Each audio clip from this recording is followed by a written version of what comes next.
Are you gonna pull them pistols, Sheriff? Or just whistle Dixie? I mean to kill you in 1 minute, Ned, or see you hanged in Fort Smith at Judge Parker's convenience. Which'll it be? I reckon I don't know. It's a hard feeling. When it comes down to dealing friends, I reckon it never ends. There's something strange about what you just said. Get ready to draw, Sheriff. Take another shot of courage. And wonder why the right words never come. You just get numb. Hello? Is there anybody up in the booth? I think this robot is quoting Eagles lyrics to me. Don't you draw the Queen of Diamonds, boy. She'll beat you if she's able. Did you hear that? That's from a different Eagles song. I paid a lot of money for this adventure vacation, and now I've got a robot spouting Don Henley lyrics at me. You ain't getting no younger. Your pain and your hunger, they're driving you home. I'm very, very sorry. We've been having some problems with this unit, but we thought they were fixed.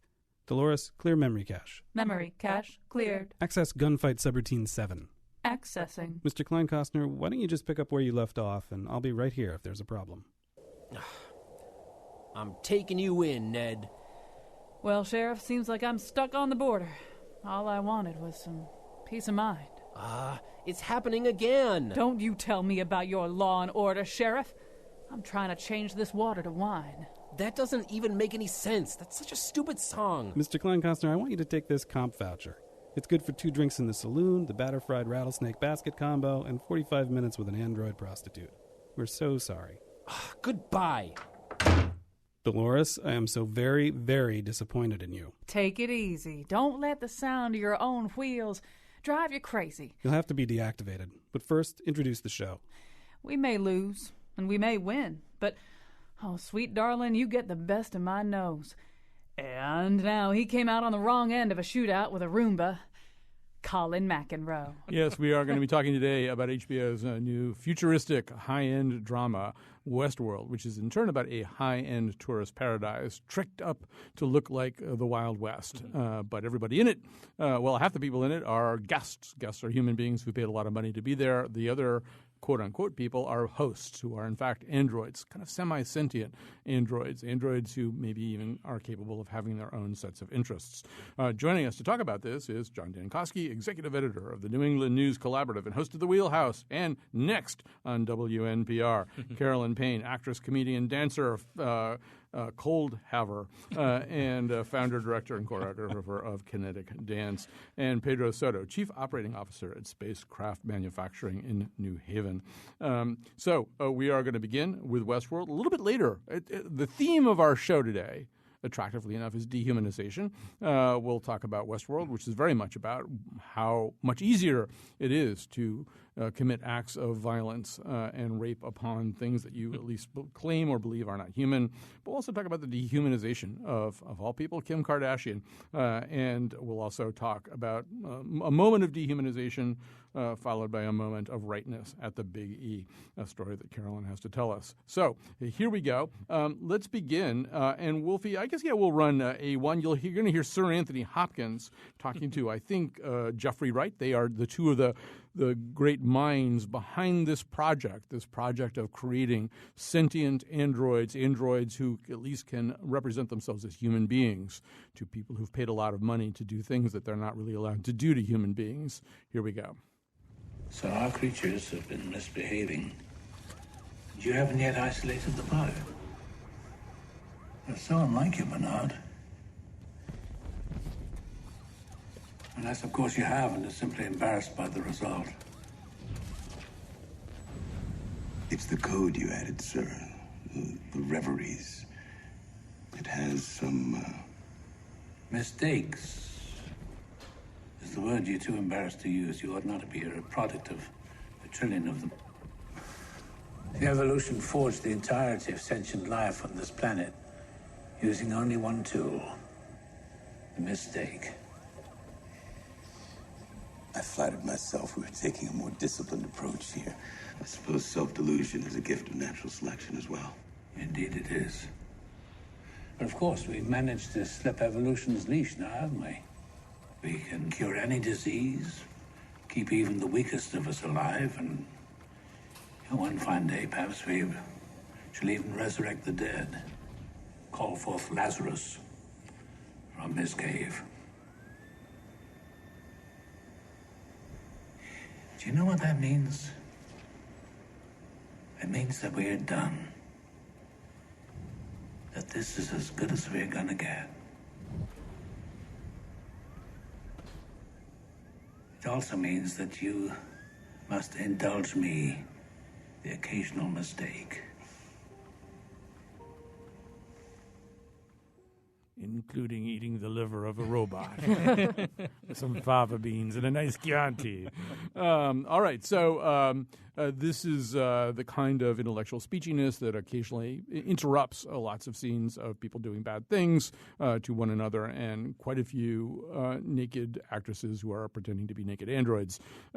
So, Pedro, it does seem to me, a few weeks ago we talked about the Netflix series Stranger Things, which also struck me as this kind of layer cake of a lot of cultural references. And, of course, as you watch this one, you see, first of all, every Western you ever saw in your life, but then you can sort of see Jurassic Park and AI and Blade Runner and Ex Machina. And I'm increasingly worried that I'm never going to see an original piece of culture again. I'm just going to see these kinds of averagings of previous culture. I don't know, but are they getting at something original here? Is there enough? You've watched, I think, more of it than any of us have. We won't spoil anything for you out there. Don't worry. Try not to. But I don't know. Is there enough that's new? I think that one luxury about having episodic television on HBO with an unlimited budget is that I think from what I've seen so far, I think they're going somewhere, and we'll see where they're going. But up to now, it's definitely, one of my favorite shows is Battlestar Galactica, and this just has lots of Battlestar Galactica feelings kind of vibing out of it. And I think that let's see what the whole season looks like. I think at the end of this, it will be binge watched, and that will tell the whole story. But I think there's a chance that they might go somewhere original. I'm just going to stay with you for a second on that, because I saw Battlestar Galactica stuff there too. And of course, one of the things that happens in Battlestar Galactica is that there's this race of supposedly predatory or at least destructive artificial life forms known as Cylons. And the notional beginning of the series is that they are out to destroy humankind, and humankind is absolutely worth saving at any cost. And as the many seasons go on, we start to have some questions about that. The humans sometimes don't behave any better than the horrible Cylons. They're aggressive, they're paranoid, they're destructive. And I mean, this particular series, actually, I can swing this over to Carolyn. This particular series takes a kind of a dim view of human beings, especially male human beings so far. Yeah, I'm going to be honest. I didn't like it at all. It was a struggle for me to get through the one episode. So I give you credit, Pedro, for really pushing through there. I was so relieved that we only had to watch the one. I was also relieved when I went online. I turned to the internet because after watching the episode, I was kind of I had so many questions and I was a little bit lost, and I was glad to see that it wasn't that I had missed something or was under the influence of cold medication and just completely dropped the ball on the plot. But I think the first episode especially is meant to set you up to be confused, but also have these visceral reactions to the violence and the sex that is happening in this very kind of confusing way that people are... I just couldn't wrap my mind around this because of how evil they're setting up the humans to be. But then I didn't like it. I don't want to give away anything without. I don't want to ruin it in case people want to watch it and not have my tainted view on it. Well, setting up the humans to be evil, to be sure, and I think that we're going to see an awful lot of evil human behavior. That's what this whole world is about. But there were a lot of questions raised for me. I mean, I actually enjoyed it quite a bit. I'm looking forward to watching the rest of the series, but all I could do when thinking about preparing for the show is nitpick the crap out of it because there's all these little inconsistencies and things. I mean, I see Jurassic Park more than I see anything else in this, and my very first thought is that if Anthony Hopkins had played the John Hammond character in Jurassic Park, how much better a movie that would have been and how much creepier and weirder that world would have been. True. Not the kids running around, but like a real adult Jurassic Park with a creepy Dr. Moreau at the center. I love that idea anyway. But there are a lot of holes in it that I hope are going to be filled in afterward. I hope, Colin, by the end, it's not just a morality play about the robots being more human than the humans, because that will feel very very disappointing to me. Yeah.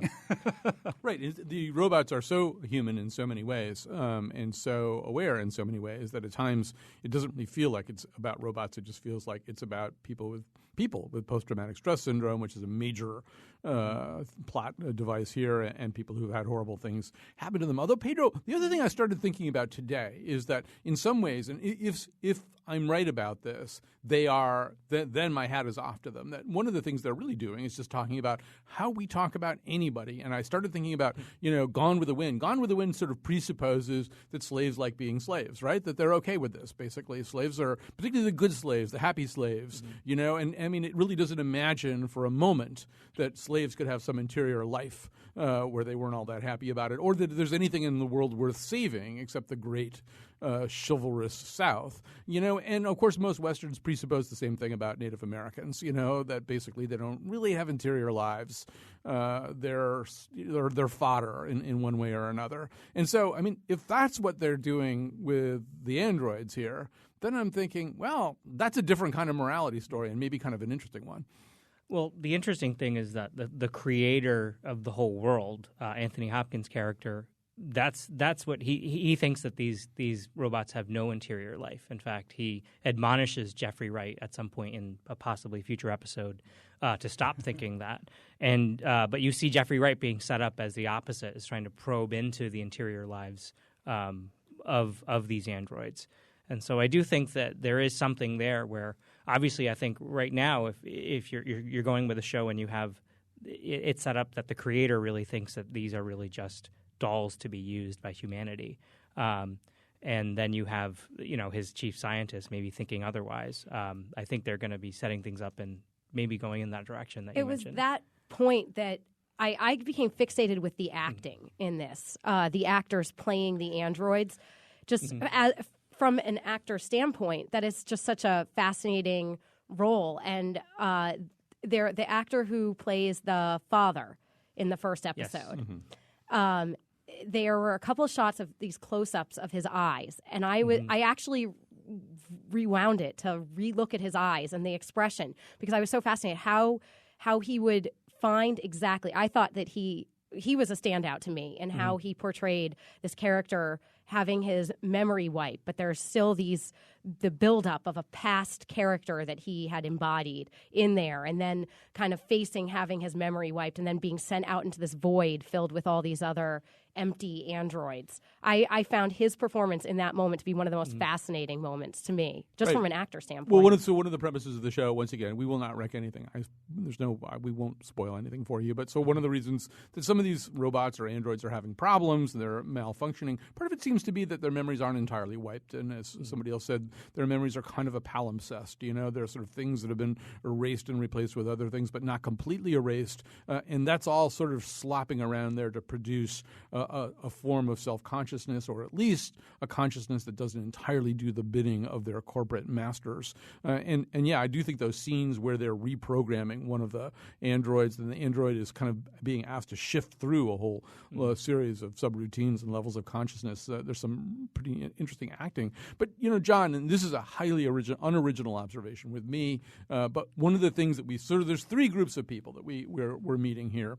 We're meeting this group of androids. We're meeting this group of, for the most part, vulgar and ugly tourists who are there to shoot things that look like people or rape things that look like people. And then we meet sort of the middle management there. There's the godlike Sir Anthony Hopkins, and Jeffrey Wright is playing his number two. But then there are all these other people who are involved in putting on this thing. We're going to hear a little clip here. This is the amazing Danish actress Sidse Babett Knudsen. She's talking to Simon Quatermain. She's kind of a corporate weasel of some kind, we think, anyway, and then he's a creative weasel who's been putting together the storylines here. The problem's been resolved. There should never have been an update in the first place. Ford and Bernard keep making the things more lifelike. But does anyone truly want that? Do you want to think that your husband is really that beautiful girl, or that you really just shot someone? This place works because the guests know the hosts aren't real. So what exactly are you suggesting? Stop the updates altogether. Maybe even roll them back a bit, make the hosts more manageable. Lobotomies tend to do that. And so, I mean, my highly unoriginal observation is that this is in many ways an allegory for making an HBO series. You got to hit some kind of sweet spot of sex and violence and character development and adventure, and with a few speeches by Sir Anthony Hopkins about the philosophy of mind, and that's what they're doing. I mean, characters are doing the thing that we're watching. Yeah, yes, and I think to a certain extent they're doing it very well, and it's been created so as to hit all those sweet spots that we would come to expect from an HBO drama of this type. The reason I went so quickly to picking apart the parts of this world is because I grew up with a father who read science fiction voluminously, and I ended up reading quite a bit of it myself. And so I tend to look for plot holes and stuff like this. Even just the speech that we just heard about the updates and whether or not they want the robots, the hosts, to look too realistic or not. There are so many occasions in even this first episode where the guests, the people who've paid quite a bit of money there, step in and break through a wall that they know they can break through. They just shoot someone dead, and they disrupt this very intricate storyline that has been, created with all of these very expensive androids. And then they gloat and they say, "Look at what I did! I shot a robot. Let's go get a drink."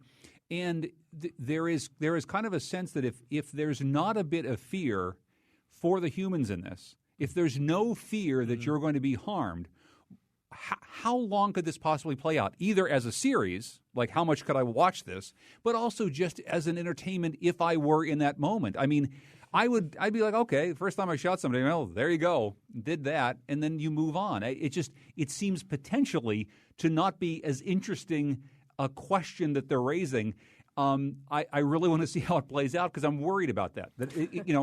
Right, and once again, this is no spoiler, but Pedro, you've ridden your horse further out to the boundaries of Westworld than any of the rest of us. You're like 3.4 episodes, and I think at this point I've only done 2, but it's already in 2. There's clear that there's going to be some mythology to all this, that there's a world beyond the world. We see this. It's being probed by this fairly loathsome character played by Ed Harris, who's been visiting Westworld for 30 years.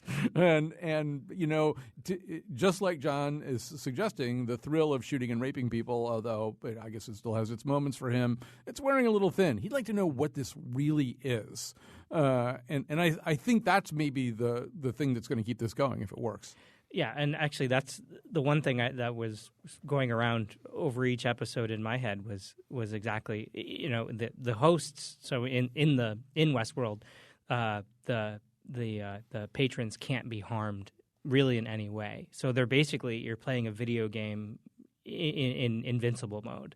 And Ed Harris obviously takes that to his advantage to sort of try to break the game, which is intriguing, although he's just such a terrible and dark character. It'll be interesting to see if he's being set up for some comeuppance or if he's going to be, kind of like a Game of Thrones bad guy that, it'll be a few more seasons till he gets his end. Well, Game of Drones. Yeah. So and here's my question. So he's been coming there for 30 years, right? Mm-hmm. If you go to Vegas and they don't like the way you play the table games, they boot you out. After the first time. If maybe you go there for a couple, they get to know you, and they see you at the door, and they're like, "Sir, we don't really need your business anymore."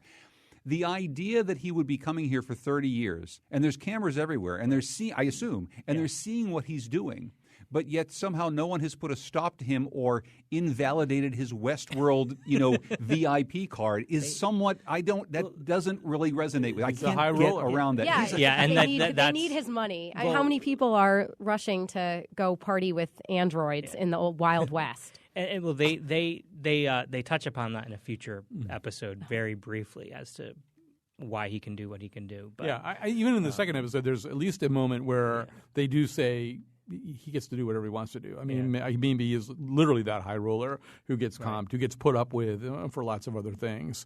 So Carolyn, we have to share this one part of it because Carolyn is on the receiving end of various casting notices and things like that as an actress. So quite a while back, a call went forth through all of the land for some performers who could play these roles. And I think you're no stranger to completely bizarre and insulting and degrading casting notices, but this one was kind of special. Yeah, absolutely. A casting went out last fall when they were filming Westworld, where they were looking for extras, which is a non-speaking background role that, you're just one of the masses. And they were looking for extras who then would be willing to be in a scene where they'd be having an orgy. They had to be naked. They had to be simulating all sorts of sexual situations, and maybe even have their genitals painted. And they had to sign this waiver. And let me just read it. The explicit consent form warns that the performer, quote, may be required to perform genital-to-genital touching, simulate oral sex with hand-to-genital touching, contort to form a table-like shape while being fully nude, pose on all fours while others who are fully nude ride on your back, and ride on someone else's back while you are both fully nude. Less strenuously, others simply, quote, might have to have their genitals painted. I'm just assuming usually it just sort of says you might have to do a lot of sexually degrading stuff, not you might have to make a table or something. I mean... Yeah, I mean... I would have read this casting notice and posted it online mocking it and never submitted. I would have been like, I'm all set without simulating a table and have something riding me while our genitals touch, and be getting only the minimum daily rate for it. I just have to, my favorite part of what Colin just read is that my parents got evacuated from South Carolina. They're coming up to stay with us tonight. Hi, Mom. Thanks for listening. Anyway. It's actually, yes, to John's parents, this is apparently the way IKEA is now, too. So if he takes you down there, don't touch the tables unless you're really sure what they're made out of. But I mean, so we laugh about that. But I mean, Pedro, HBO has sort of figured out what we like, right? We like Game of Thrones, and we like stuff like this. We don't want it in a way that makes us feel completely venal. We like it when it has some intellectual window dressing to it. So, I mean, that to me, that's one of the jokes of this thing, is that all these people behind the scenes are running around trying to make sure this is exactly the kind of thing that their high-rolling customers will like. Have you gotten to that episode yet? And we are their we are their high-rolling customers. The genital painting, I think, has occurred, but in terms of those lucky actors, yeah, exactly. I think that, yeah, you're right. It's like the show within a show. Let's see how far we can take this and make it explicit and graphic, but yet put the veneer of Sir Anthony Hopkins and Jeffrey Wright wrapped over this. I think that's what HBO does. I think the interesting thing with this show is that in the Westworld part, it is so dark and bleak that if the people in Westworld, if the guests keep doing what they're doing episode after episode after episode, it's going to wear out. It's going to be just too much to watch. Yeah, and that's what I sort of already worry about. It's part of it's a game that seems like it's already at the end of being interesting right now. And so can we sustain this? I will just say I don't know, Colin, if you had meant to bring this up. As Jen and I were watching it, and I read about it later on. We're watching the one saloon scene, and she's like, "What is that song playing? There's a song playing in the background," and she says, "It's that Black Hole Sun from Soundgarden," which is kind of hilarious to me because I'm thinking, how far in the future is it that they would have this technology? So we're assuming that they would remember what a cowboy western is like, which I assume is still a thing that we would talk about, and then of all of the songs in the world, that they would pull out a Soundgarden song from 1992. They also use Paint It Black. Paint It Black. Yes, yes, Paint It Black is in the canon, I suppose. I don't know that Black Hole Sun quite got there. But when we say they use Paint It Black, part of it, they use this sort of Copeland-like orchestration. It's quite lovely, Western orchestration. I thought the music was the best. Best part to me. The I just background thought that little music. Inside joke was funny, and I guess there's there's Radiohead and there's other songs that end up in here. Yeah, every episode, I think the morning when Westworld kind of wakes up, the piano I think is queued up. With I found myself Googling if I could download the player piano version of Black Hole Sun. That would be great. Yeah, you can't yet, but somebody should get on that. Carolyn's ringtone next week. Things are always available, sooner or later. That's the age we live in. All right, we should probably take a break here. Westworld, it's on HBO. 3/4 of it, I think, like it. One of us does not and is not going to be watching any future episodes. So we'll be back. We'll talk about another kind of dehumanization.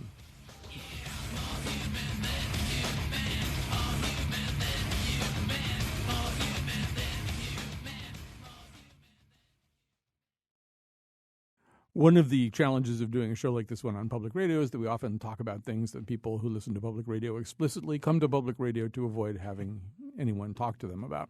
That came up a few weeks ago with the Brangel exit from Brangelina, and it's going to come up again now because we're going to talk about Kim Kardashian, who you've gone to considerable trouble to avoid in your life. But Kim Kardashian, as you probably know, was robbed at gunpoint in Paris not all that long ago. It was Sunday night. She was inside a luxury Paris apartment. Two masked men dressed as police officers, this is all sort of according to multiple reports, burst in, held up the star in her room, tied her up, and took a ring worth about 4 million euros, which is about $4.5 million these days, and a bunch of other jewelry worth maybe a sort of an equivalent amount. I'm not exactly sure. A lot of money, a lot of jewelry was taken, very expensive.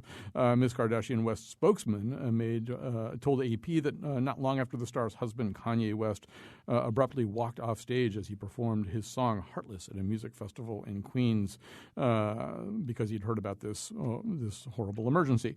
So, there is a way in which and John Dankosky was, I think, the one who kind of got us down this path, that there's what we call in the nose a Papulian through line from Westworld to Kim Kardashian, in the sense, anyway, that Kim Kardashian looks a little bit like some of the so-called hosts and the androids on Westworld. And, on Westworld, they're constantly saying, the tourists will say, if they're not sure, are you real? To one of the people who's serving them or encountering them out in the West. And there's a way in which, as you pointed out, Kim Kardashian has ceased to be real. Take it. Well, and a friend of mine shared a story with the simple headline, "The Abject Dehumanization of Kim Kardashian," and it outlines some of the horrific things that people say in social media in the wake of this story coming out. Here's someone who's robbed at gunpoint. She's a famous person, and she would assume to have a lot of protection, bodyguards, etc. She flaunts her wealth on social media constantly. There are multiple television programs about her life. And people have formed an opinion, which I think we'll talk about in a little bit, about her, even if they don't know anything about her. I have no opinion on Kim Kardashian personally. I can't name another Kardashian. I don't know anything about the Jenner family.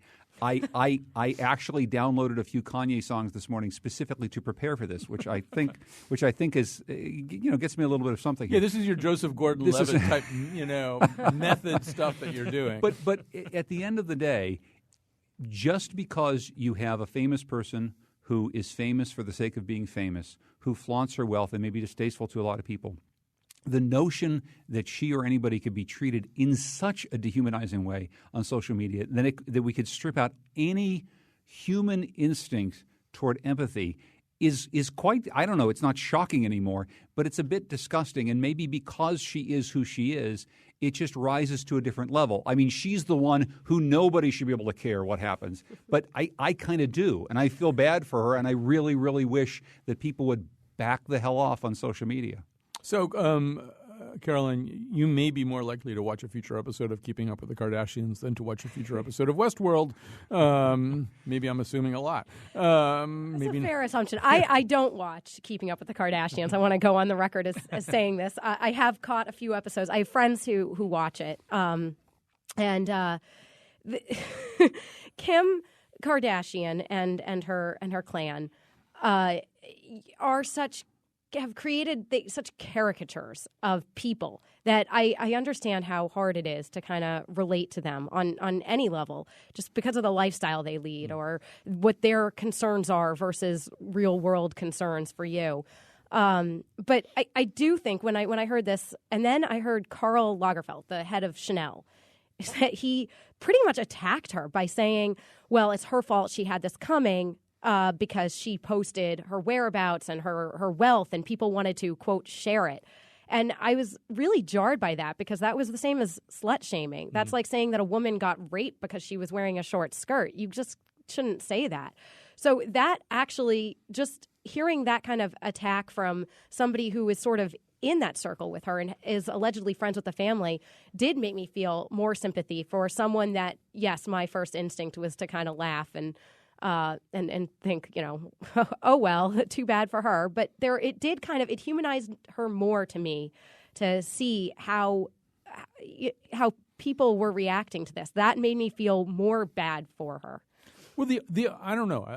Actually, Pedro and I were both mildly interested in talking today about the outing of Elena Ferrante, and you could almost make this little wobbly connection between these two things. It's not a genuine Papulian through line, but there's a way in which what Kim Kardashian is being told, I think, when she's being insulted by Karl Lagerfeld or by trolls, is you brought yourself to market. You placed yourself in the hands of a market that's no longer required to exercise any normal amounts of human sympathy towards you because, in fact, you've auctioned yourself off to us in this particular manner. And I don't know. I mean, I think maybe that reflexively, my reflex was to think that this wasn't even real. It was part of some kind of storyline. And now it just keeps getting more and more bizarre. Yeah. Now they're saying the Pink Panthers, who are this great ring of jewel thieves that are apparently very high end. I mean, it just sounds like a 1960s caper movie at this point. No, I totally think the short British guy with the British accent in Westworld is now writing everything, including this.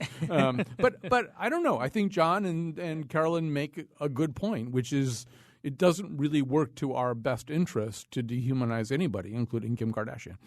No, I think that's really true, and I think part of it is the internet has worn down the empathy centers in our minds, and I think one of the getting a little bit higher on this, I think that our rage at a Kim Kardashian and having $10 million disappear is also a proxy for inequality as well, and I think that there's a lot of that playing in. The interesting thing is that if this had been sort of the heiress of a CEO who had been robbed, I think there wouldn't be the shaming or anything of this. But because I think that vast inequality is also very hidden away. I know Chris Rock said if people saw how the wealthiest 1% actually live, there'd be riots in the street. And so I think the fact that she's showing how the rich actually live to some degree. And so I think that you kind of throw that into the whole mix as well. And that's the thing is if it were a riot in the streets about inequality, if it were a riot in the streets about celebrities that flaunt something that millions of other people combined would not ever be able to achieve, that's one thing. But this is a jewel heist. It's an act of violence against a person, and as much as people don't want to think of her as that, I will just say quickly, as part of my extensive research for this program, I started looking a little bit into some of the controversies that Kanye West has been involved in, and it's hard sometimes to feel bad for that family when you see the way in which they attempted to paper over some very misogynistic lyrics about Taylor Swift in a song called Famous from earlier this year. It's pretty ugly stuff, and it's exactly the sort of stuff that, frankly, starts people down the road of saying some of the things on social media they say about women an awful lot when you, Mr. West, say it in your lyrics. But there you have it. All right. So John and I probably will have to deal with one or two emails, maybe not too many more than that, from people who think that we shouldn't be talking about Kanye at all. And to preempt as many of those as we can, we're going to devote a minute to Mike Pesca on his wonderful podcast, The Gist. We love Mike Pesca. We love The Gist. He did a segment called I Interviewed Kim Kardashian for NPR, and listeners revolted. Here's why they're wrong. I think most NPR listeners liked it.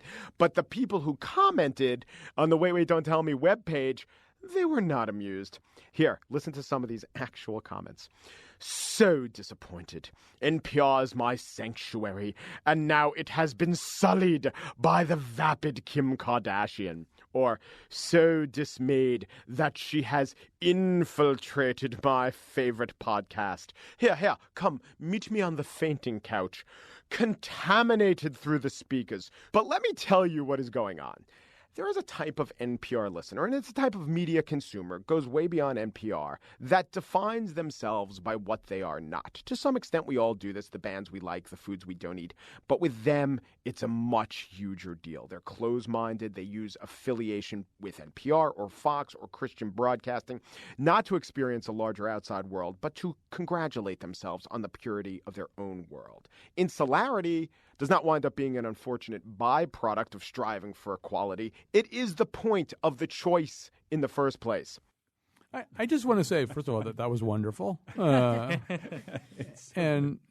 second of all, Pedro, I mean, this sort of, this is something we wrestle with when we get ready to do the nose and we're bringing up stuff like this. But it seems to me that I'm sort of in John's boat that I don't really have a lot of familiarity with the Kardashians, but I don't wear that as a badge of honor. I feel like that's an area of my culture I don't understand. And I probably would understand a lot of things going on right now, including this election cycle, better if I understood the Kardashians. I think I agree with that. I mean, I'm not on the Kardashians are not on my radar either in terms of things that happen to them or that don't. But I think that I think one of the things that's happening in our social media saturated world is that you are channeled to kind of positively reinforce the things that you like every day. And so at some point, I think for a lot of people, there becomes sort of this nice little warm bubble of all the nice things. So when something pops that, I think a lot of people are maybe becoming more insular, more insulated into their bubbles than even they may realize. And people who watch things like Game of Thrones feeling pretty good about themselves. That would be me. but we're too good to watch the Kardashians. All right, you know what? We're going to have to segue to our final topic here, and we're going to start it off with Carolyn because she kind of is our favorite topic. This favorite topic anyway. You had an experience, a not very pleasant experience at the Big E. I'm going to, first of all, give you all trigger warnings or whatever it's called these days. Carolyn is going to use an unpleasant word that was actually used towards her companion at the Big E. So brace yourselves. All right. So last weekend, I went to the Big E with my roommate and kinetic dance principal dancer, Alex Zarlengo. And Alex is gay, and he is one of those people who loves being gay, and that is just who he is. And we were on the midway, and a man running one of the carnival game booths was shouting out to people, trying to get them to come and play his plate toss game. And Alex and I just proceeded to keep walking and ignore him. And he called Alex a faggot. And we stopped dead in our tracks, totally just taken aback that we were hearing this. I had never heard that word said out loud in a derogatory manner like that in a real life situation. And it was just shocking. And when we turned around, he said it again. And then we confronted him, and he said that he could say whatever the beep he wants, to which I responded, well, you can't, sir. You can't at all. And I said, you cannot call somebody that. And he just kept yelling. And it became clear that having a dialogue with him was useless. But what wasn't going to be useless was to report this, because that is actually something that you can't say, that violates your right to. So we went to the people running the carnival, North American Amusements. We went to their customer service, and we also sought out the police there on the premise. And, we told them what happened, and probably the most amazing group of police officers that you could have found. They were incredibly on top of it. The carnival staff and the Big E staff, everyone rallied around this and proved that you can't say things like that and shouldn't say things like that. And the man was fired and escorted off the premise. So it kind of has this happy ending of justice, but at the same time, realizing that kind of hatred and just this violation of, in a moment where you're just enjoying a carnival and candy apple and cotton candy, and having that just so struck down so harshly by a word like that, it felt good to have the justice, but at the same time, it was a real wake up call that this happens. But that you can do something. Yeah, to me, Pedro, look, I'm not surprised to find out that this happens, but I am surprised to find out that there are steps that you can take, and people take those steps. Yeah, I think that's the best part of the story, is that Carolyn actually managed to say this is a problem, went to people, told them this is a problem, went to the police, said that this is a problem. Everyone actually agreed, and actually made the situation right and dismissed this person. And I think that's it's important. I think that people know that actually is something that happened and that can happen. I mean, I'm a more confrontational person by nature than I think some people are. And I also have this need for justice. And part of it was driven in this, seeing Alex's face when this happened. I feel like anybody would have felt, I need to do something. And the something that you can do is to seek out people to talk to and find help and stop the situation, stop this cycle. And I think that that's the important thing, is to know that you don't have to be a victim, that you don't have to sit back and take this when you see this happening to those around you. I was just struck, Carolyn, when you were just telling the story that you said that you'd never heard that term yelled at someone in a derogatory way before. Yeah. I'm a little bit older than you are. And it's something that used to happen all the time. When I was on this program talking about the show Stranger Things, I said one of my nitpicks about that program was that the language that the 12-year-old boys used wasn't exactly right, because 12-year-old boys use words like that all the time in every other sentence back in 1983. But the fact is that we don't anymore. You can't anymore. Mm-hmm. You shouldn't. And that you would grow up to be an adult now and have that not be a part of your life doesn't mean that an awful lot of people, especially gay people in America right now, don't hear that all the time. But the fact is, it is so much less a part of what we do casually, and it is so actionable when done publicly, that this story really does tell us something about how quickly the culture changed over the course of the last 10 years or so. And it really is maybe 10 years, because I remember that being something that the cops wouldn't have done a damn thing. Yeah. Although, my initial thought when Carolyn said that was that she's never played basketball. But certainly not on a playground. But yes, I also think, I see stuff on social media all the time that's still like this. In fact, there was a guy I kind of know, and he's even been in the audience for one of our live audience things and talked on the air. He was talking about soccer players, and that was the way that he wanted to demean and characterize them. He used that exact word. There are a bunch of those things because, and obviously those things are no good at all, or lack, whatever kind of fortitude he's ascribing to hockey players. I think.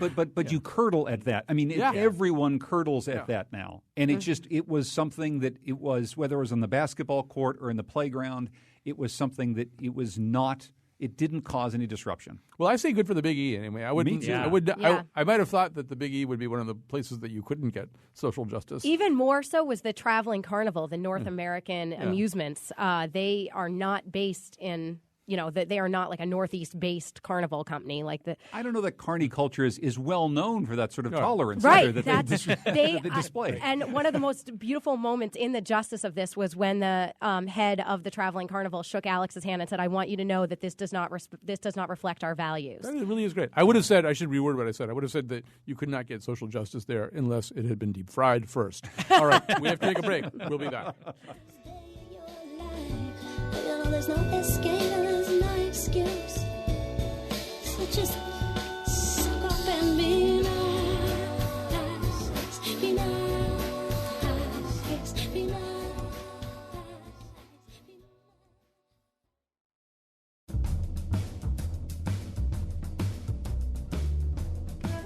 People are so upset about Elena Ferrante. It's probably the wrong time to mention that Thomas Pynchon is really Joe Buck. Today's show was produced by Jonathan McPants and me, Kyone Wolfe. Greg Hill appeared with us in the intro, and the part of Bill Curry was played by Sir Anthony Hopkins. Never miss an episode. Subscribe to The Colin McEnroe Show on iTunes, Stitcher, or TuneIn. On Monday, a special post-debate scramble. And now, back to Colin. You can always get John Dankowski to laugh at a Joe Buck joke, even if it's not even a very good one. So we're going to do some recommendations, endorsements, those kinds of things. Carolyn Payne. While you're nursing your cold out of your body, what are you endorsing? I don't really feel it needs an endorsement necessarily, but I'm going to endorse Nightfall, which is tomorrow night in Elizabeth Park in the West End. I have been a part of this show, and I have been an audience member for this show, and it is beautiful, and everyone should go. It's free. It's just a wonderful celebration of arts and humanities in this city. Yeah, this is an incredible concatenation of dance and song and puppetry and kinetic sculptures and other stuff that we can't easily describe. Both Wolfie and I and Carolyn worked on the very first Nightfall that was in Elizabeth Park, and it's going back there now. Pedro, what about you? I am endorsing good old New Haven, and it's having citywide open studios, which are being held every weekend through October. And there'll be more than 350 artists, and each weekend it's sort of a movable feast where it goes to a different location in the city over the weekend. And so my area of Westville, I believe, is tomorrow and Sunday, which will be a lot of fun. And I think the theme this year is Game On, so there'll be some interactive art exhibits and things. And it's a great way to see sections of the city and to see New Haven in general. So come on down. I'll second that one, too. And I've been to some areas of New Haven that I wouldn't have been to otherwise, these kind of semi-abandoned factories in which studios have cropped up. I couldn't even describe exactly where they are, except they're not far from 91. I know that. All right. And there's a really cool interactive piece that is happening at the Armory that I was very, very interested in and that I don't think I'm going to be able to make it to, but it sounds very, very cool. I was also going to just say quickly about Nightfall. When people ask me about why do you like Hartford, why do you love Hartford, go do this thing. Go sit in a park with thousands of people from all over the city and all over the suburbs. And there's giant puppets, and there's amazing music, and there's just a feeling in the air that something amazing's happening. It's happening, with all these people around, with the crisp air. I also want to say one other quick artistic thing. A friend of mine, Danielle Mailer, the painter, who lives out in the Litchfield Hills, is just putting the finishing touches on a beautiful mural on the back end of one of the terrible buildings that wrecked downtown Torrington many decades ago. They tore out the heart of downtown and they turned it into kind of a strip mall. So half the town is still this quaint Art Deco beautiful place that's struggling a bit, and the other half of town is just this strip mall ugliness with a 99 restaurant. Well, the brick wall that is the back of that strip mall faces the rest of the city, and it's looked terrible for years. And Danielle and a team of students and artists have put a beautiful mural on that brightens up the entire city. It runs along the Naugatuck River, and I encourage you to just go to Torrington and take a look, and you can check her out online too. All right. I mentioned a Danish actress named Sitze Babett Knudsen. She's in Westworld. I think some of her lines she's had to re-loop because it didn't come out that well with the Danish accent maybe. But she's fabulous, and she's best known for a series called Borgen. I may have talked about it here before. It's kind of House of Cards, but in Denmark. And it's not House of Cards because it really is a little bit how government works. It's more plausibly what government is really like. She plays the prime minister, the newly elected prime minister of Denmark. And I have to say, I've watched maybe, if there's 4 seasons, I've watched 3 of them, and then I kind of got tired out on Danish public policy. But she's riveting in that, and I'm guessing she's going to be riveting in everything she does. And Borgen is certainly very engrossing and worth your time if you can track it down somehow. I'm going to endorse a show similar to The Nose called the Slate Culture Gabfest. This week's episode, which its headliner is Westworld. They're talking about Westworld as well. But there's this terrific fight that happens over the outing of Elena Ferrante. Like, it's a really big fight. And, you don't hear that often. And the people having the fight, Julia Turner and Stephen Metcalf, are both very, very smart people.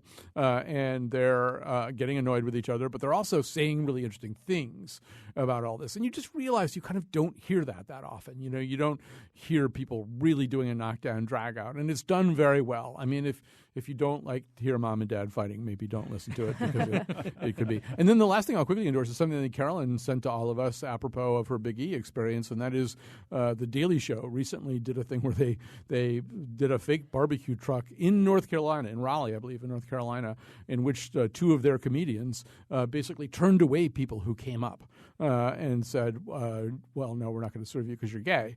Many of the people insisted that they weren't gay, and various arguments ensued. And this doesn't sound very funny, but it really was very, very funny. And then lessons learned. There were hugs, there were lessons, there were laughs. So track that one down, The Daily Show's fake barbecue truck. Thanks to John Dankosky, Pedro Soto, and Carolyn Payne. And we'll be back on Monday with The Scramble.